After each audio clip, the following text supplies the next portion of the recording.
एक तरफ जहां पूरा माइक्रो फाइनेंस सेक्टर रिकवरी की पटरी पर दौड़ रहा है, वहीं दूसरी तरफ एक बैंक है जो इस रेस में काफी पीछे छूटता जा रहा है। नाम है उत्कर्ष स्मॉल फाइनेंस बैंक। इसके जो नंबर्स हैं वो सच में हैरान करने वाले हैं। तो आइए आज इसी की कहानी को समझते हैं कि आखिर इस उभरते हुए सेक्टर में ये खिलाड़ी क्यों लड़खड़ा रहा है।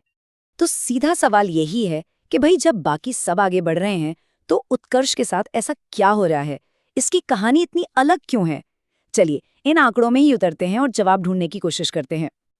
चलिए शुरुआत करते हैं सबसे बेसिक चीज से, लोन ग्रोथ। देखिए, जहां पूरी इंडस्ट्री का कॉन्फिडेंस वापस आ गया है और वो जोर शोर से लोन बांट रही है, वहीं उत्कर्ष की लोन बुक साल दर साल 2% घट गई है। इसका सीधा सीधा मतलब ये है कि बैंक का जो मेन बिजनेस है वही सिकुड़ रहा है। अब जरा इस नंबर पे गौर कीजिए, 12.5%। ये बैंक का ग्रॉस नॉन परफॉर्मिंग एसेट यानी एनपीए है। आसान भाषा में कहें तो बैंक ने जो लोन बांटे हैं उसका इतना बड़ा हिस्सा डूबने की कगार पर है। ये किसी भी बैंक के लिए आप समझिए एक बहुत बड़ी खतरे की घंटी होती है।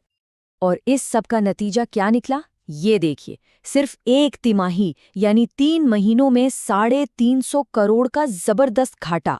इसको आप ऐसे समझिए कि अपने अच्छे दिनों में ये बैंक साल भर में जितना कमाता था, लगभग उतना पैसा सिर्फ एक क्वार्टर में गंवा दिया। तो पहले सेक्शन में हम यही देखने वाले हैं कि उत्कर्ष अपने कंपेटिटर्स की तुलना में आखिर कितना और कैसे पीछे रह गया है। देखिए, सबसे बड़ा रेड फ्लैग यहाँ दिखता है डिसबर्समेंट्स में, यानी नए लोन बांटने में। जब बाकी सभी लेंडर्स का आत्मविश्वास लौट आया है, वो तेजी से लोन दे रहे हैं, तब उत्कर्ष ने अपने लोन बांटने में 20% की कटौती कर दी है। ये साफ साफ दिखाता है कि बैंक को अपने ही नए लोन्स पर भरोसा नहीं है, जो कि एक बहुत गहरी प्रॉब्लम का इशारा है। तो सवाल यह है कि आखिर ये गड़बड़ हुई कहाँ? परफॉर्मेंस इतनी खराब क्यों है? चलिए अब इस संकट की जड़ तक पहुंचते हैं और इसके असली कारणों को समझने की कोशिश करते हैं।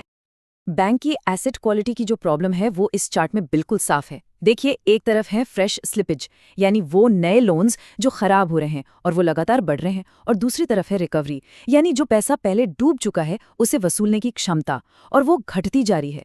मतलब नई मुसीबतें बढ़ रही हैं और पुरानी से छुटकारा मिल नहीं रहा। और पिक्चर यहीं खत्म नहीं होती, बल्कि और भी सीरियस हो जाती है। जैसा हमने देखा, एनपीए बढ़ रहा है, लोन की जो वसूली है यानी कलेक्शन एफिशिएंसी, वो गिरकर सिर्फ 80% पर आ गई है। और शायद सबसे डराने वाली बात यह है कि बैंक की अपनी कुल संपत्ति यानी नेटवर्थ सिर्फ एक तिमाही में 13% कम हो गई है।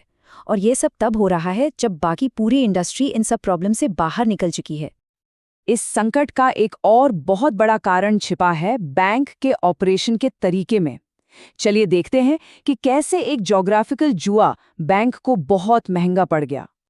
जरा इस चार्ट को देखिए। बैंक की टोटल लोन बुक का 70% हिस्सा सिर्फ 2 राज्यों में है, उत्तर प्रदेश और बिहार। मतलब आप कह सकते हैं कि बैंक ने अपने सारे अंडे लगभग एक ही टोकरी में रख दिए हैं। और ये इतना रिस्की क्यों है? क्योंकि पिछले माइक्रो फाइनेंस संकट के दौरान यही दोनों राज्य सबसे ज्यादा प्रभावित हुए थे। सबसे ज्यादा डिफॉल्ट्स यहीं हुए थे। और कमाल की बात तो ये है कि मैनेजमेंट ने खुद माना है कि इन राज्यों में जमीनी हकीकत को समझने और उस पर एक्शन लेने में वो अपने कॉम्पिटिटर्स से पीछे रह गए।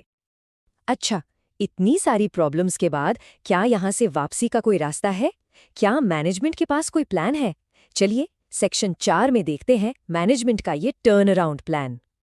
मैनेजमेंट ने एक बहुत ही एम्बिशियस यानी कि महत्वाकांक्षी रोड मैप पेश किया है। उनका दावा है कि रिकवरी बस अब शुरू होने ही वाली है और कुछ ही सालों में यानी फिस्कल ईयर 27 तक वे 25% की जबरदस्त लोन ग्रोथ हासिल करेंगे और फिस्कल ईयर 28 तक 15% का शानदार रिटर्न देंगे।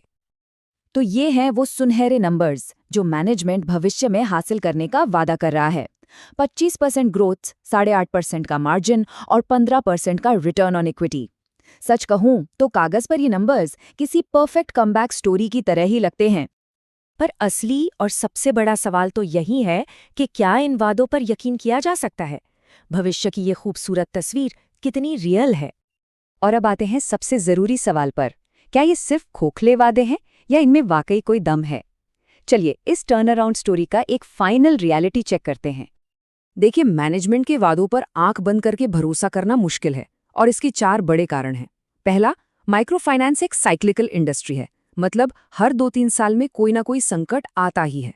दूसरा, ये जो गाइडेंस है ये आज का नहीं बल्कि 2.5 साल आगे का है, जो कि एक बहुत लंबा और अनिश्चित समय होता है। तीसरा, बैंक का अपना पुराना ट्रैक रिकॉर्ड ही बताता है कि ये हमेशा अपने कॉम्पिटिटर से थोड़ा पीछे ही रहा है।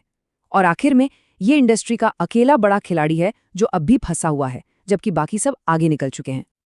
ये पूरी सिचुएशन हमें फाइनेंस की दुनिया के एक बहुत ही बुनियादी सवाल पर लाकर खड़ा कर देती है कि किसी कंपनी का मूल्यांकन करते समय किस चीज़ पर ज़्यादा भरोसा करना चाहिए, भविष्य की एक बहुत ही लुभावनी कहानी पर या फिर उसके ट्रैक रिकॉर्ड यानी उसके बीते हुए प्रदर्शन पर। अगर आपको भी आंकड़ों के पीछे की ऐसी ही गहरी कहानियों को समझना पसंद है तो हमारे इस विश्लेषण को लाइक करें और आगे भी हमारे साथ जुड़े रहने के लिए हमें फॉलो करें। धन्यवाद।